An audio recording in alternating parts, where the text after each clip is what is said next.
دوی دا چیلې چې راوستې نو کور والی د کینسر نښه شوې ده د خوشحالۍ نه یې راوستو صدقه کې الله تعالی والا هغه مریض ته صحت ورکړی شفا ورکړې د دې څه مسله وه د وینې ارقام دي د وینې ارقانو کینسر وخه نو څنګه شو اوس لا ښه شوې ستا دم سره ښه شوې جي ښه شوې ده دې به ثوابیان راغلي ها او څه تکلیف و دا دې د وینې کینسر و 3 کال یې وشو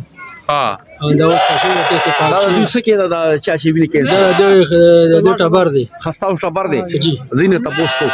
دا ستاسو ټبر دی یا او کوم ځای نه راځئ یعقوبینه یعقوبینه اصحابه د دې څه مسله وه د وینې ارقام دي د وینې ارقانو کینسر وخه نو څنګه شو اوس لا ښه شوې ستا دم سره ښه شوې جي ښه شوې ده او څومره وخت نه بیماره وه یا دا ما خیر سلو کال قابو شو ښه دا چیلې یې څه لپاره راوستو دا به تا نه راوستل ښه ماشاءالله خوشحاله نه درونو نحمده ونصلي علی رسوله الکریم دا سړی لږ په غوږونو باندې دروند دی دوی دا چیلې چې راوستې نو کور والی د کینسر نښه شوې ده الله تعالی دې کامل صحت او شفا ټولو مریضانو له ورکړي او د دوی کور والا وی چې دی لږ په غوږونو باندې دروند دی نو بس تاسو پکې په خپله ووایئ د خوشحالۍ نه یې راوستو صدقه کې الله تعالی والا هغه مریض ته صحت ورکړی شفا ورکړی ډېر مریضان د کینسر ښه شو الله تعالی دې څومره مریضان چې دي که دلته راشي که رانشي اسپتالونو کې وي کورونو کې وي الله تعالی دې ټولو مریضانو ته صحت او شفا ورکړي 400 روډ دی شالم پل دی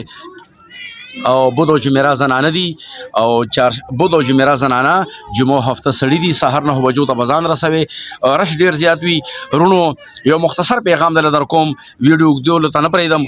مختصر پیغام دار چې رونو را روان رمضان دی د رمضان روزي ونیسه د قران تلاوتونو کې د فضولیاتونو توبه وباسه والله کورونو رحم الله تعالی مصیبتونه لري کی غریبې به لري کی بے اتفاقۍ به لري کی دشمنۍ به لري کی او دا د قران کریم ته رجوع کې د دې تلاوت ته استغفار ته درود ته او هغه لارې ته راشه کومه لاره چې الله او د الله نبي خوښه کړې ده دا زما ایمان دی دا زما عقیده ده چې د دغې لارې په برکت باندې به الله تعالی ستاسو ټول مشکلات د دین او دنیا آسان کړي فقط والسلام الله مو زنده باد ولره